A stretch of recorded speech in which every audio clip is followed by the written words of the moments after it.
Yung higher, nasa 50 inches yata ito. So problema nito, yan, na power on na siya.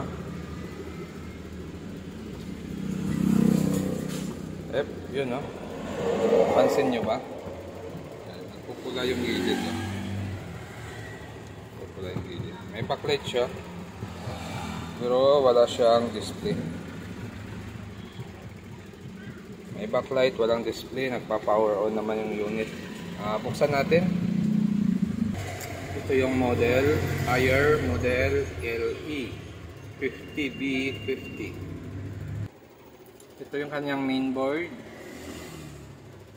power supply, at gamit ay topboard. May locks din ano. Tapos check natin yung supply dito sa kanyang topboard. Titingnan natin kung may supply tayo dito. Okay, meron siyang 12 pumasok. Check natin dito. Meron tayong makuha dito na BGL. Check natin.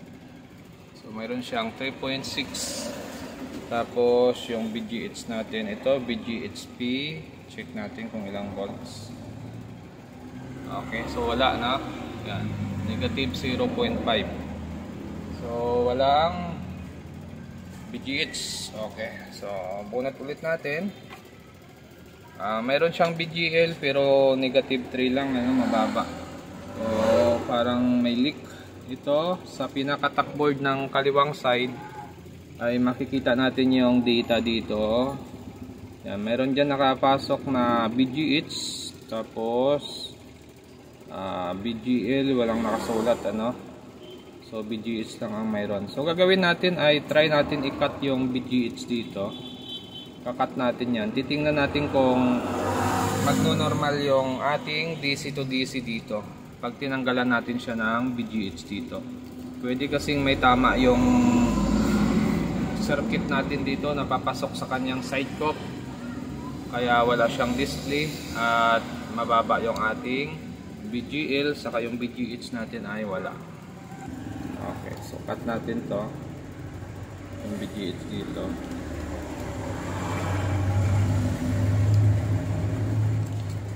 Okay, so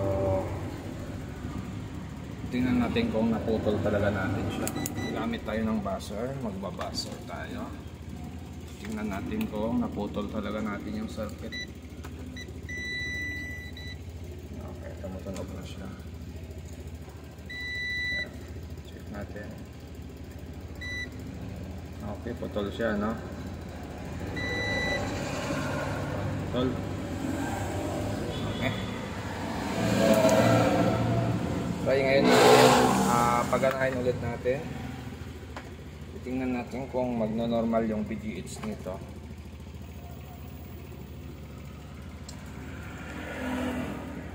Yan, standby power na siya. Power on natin. Yan, umilaw na. Check natin yung BGH natin dito. Okay, so nagkaroon siya ng BGH, oh. So nagkaroon siya ng BGH nung pinutol natin yung papunta sa ating side cope. So mayroon na rin tayong negative 7 dito. So may negative 7 na tayo, mayroon pa tayong BGH. Okay, so check natin dito. Ito BGH natin 23, 23 ang pumasok diyan. Tapos pagdating dito sa kabila, tingnan natin kung anong pumasok. Yan, negative 7 ang pumasok. So BGL ang pumasok sa kabila. So maaring may short yung ating BGL BGH dito. Okay, sundan natin. Titingnan natin kung dito lang ang short or doon mismo sa loob sa glass, or doon mismo sa side cope niya ang problema. So medyo mabusisi din ito dahil ang sukat ng unit natin ay 50 inches. So ganun lang pag nag-troubleshoot kayo para malaman nyo kung saan ba talaga ang problema. Nasa DC to DC ba or nasa load side ang problema.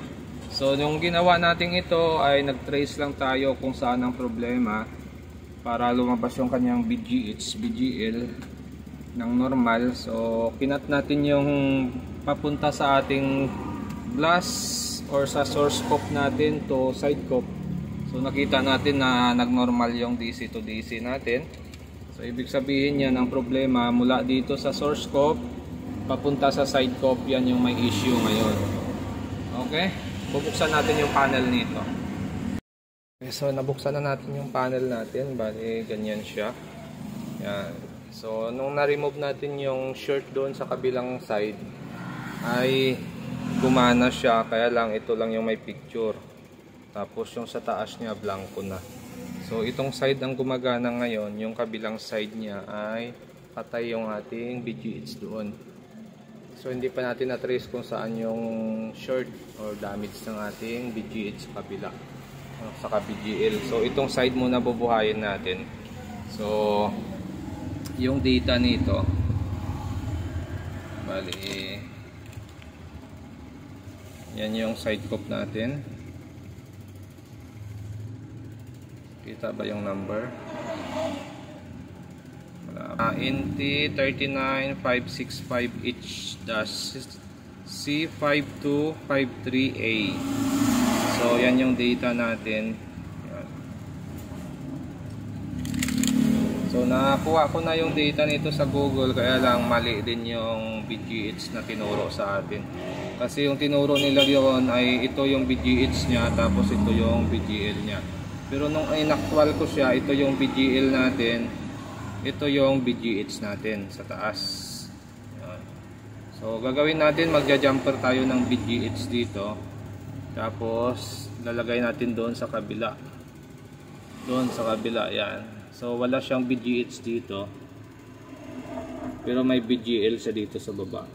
Pero dito sa kabila natin, sa main natin, ay mayroon tayong BGH dito 24, mayroon din tayong BGL dito. Kaya ang display niya ay ito lang ang mayroon, yung sa taas wala. So lalagyan natin ng BGH itong kabila, dito tayo kukuha para magkaroon ng display din ito. Titingnan natin kung kaya niyang pa-displayin yung side na yon kahit wala tayong BGH doon. Okay, try lang natin. Okay, so ito na, nalagyan na natin siya ng jumper. Yan yung BGH natin. BGH yan, tapos naka-jumper yan dito sa pinaka-main sa baba. Yan, yan din yung BGH natin. Okay, naka-jumper na rin yan.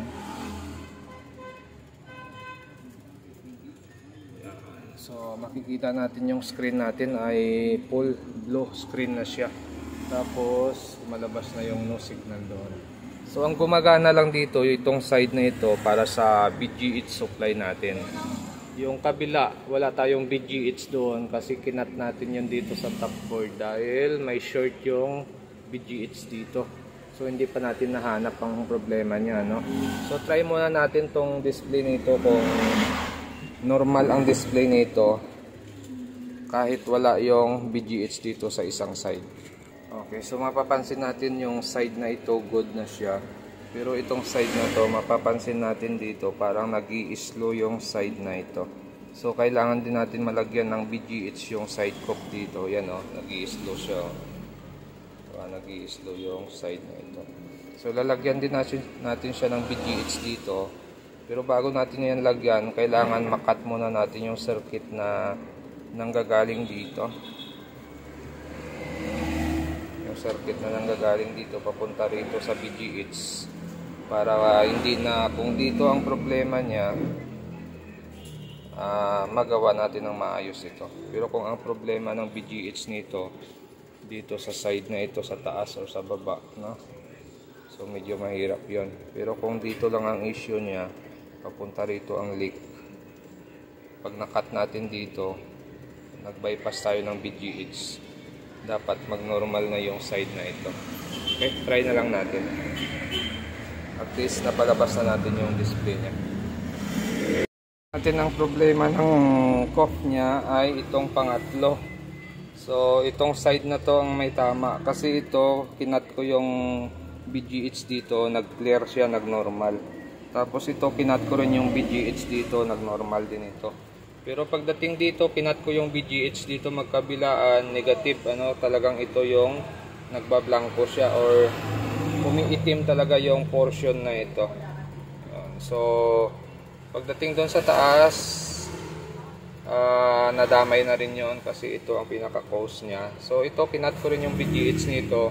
Kanina normal yan, kagaya yan dito kanina yung picture niya.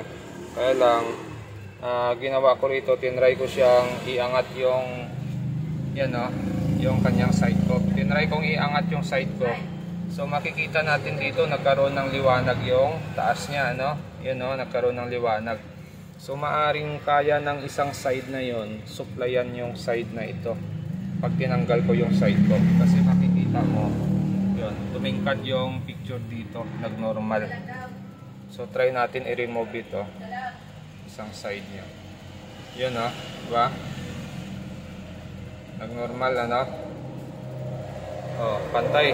Yun. So pwede siya tanggalan ng side cope. Okay. Yan, so tanggal na siya.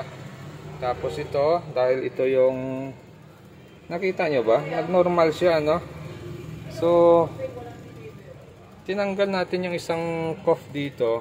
Tapos ito hindi pa natin tinanggal. Pero napapansin nyo, yung display niya ay pantay na.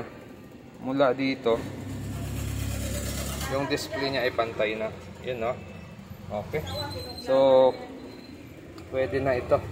Bali, yun lang tinanggal natin. Maaring may leak ito talaga, may leak pwedeng nadadamay lang din ito. O pwedeng ito may sira, kaya lang nung tinanggal natin to, nag-open circuit yon. Kaya baka hindi na siya nakapasok dito sa side na ito, or nag-clear na yung side na ito. So pantay na siya. So isang side cope lang tinanggal natin, nagpantay na yung display nito. Yan, okay, so wag na natin tanggalin yung tatlo. Ito, isa, dalawa, tatlo. Wag na natin tanggalin yan. Kasi ito lang yung isang tinanggal natin ay nagnormal na yung isang side natin, or pantay na yung picture niya. Okay, so sasarado ko lang tong frame niya. Tapos magpa-final test tayo. Yan, Pero itong side, nag-jumper tayo dito ng BGH kasi na-missing yung BGH dito. Pero dito, wala. Nag-jumper ako ng BGH dito kasi kinat ko yung BGH dito. Pero buo naman yung cuff na ito. Tapos ito buo rin. Ito kanina, duda ako rito. Ito yung may tama kasi nag-clear yung taas. Pero nung tinanggal natin yung taas, nagtaka ako, biglang nag-normal din ito. Nakakaloko din minsan ang problema nito. Okay. So ito na, bali final test lang natin tong higher natin.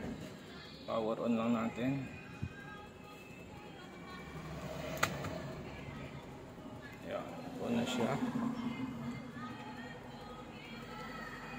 So, medyo mabigat din problema nito.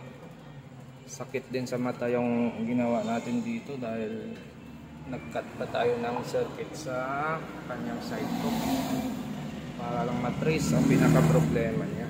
So ito na siya, okay na yung display.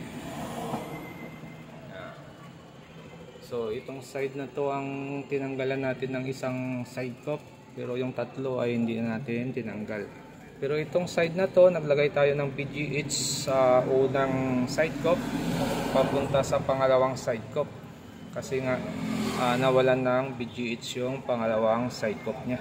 Okay, so ngayon okay na siya, normal na yung picture niya. So, pantay na yan, pantay na yung liwanag niya.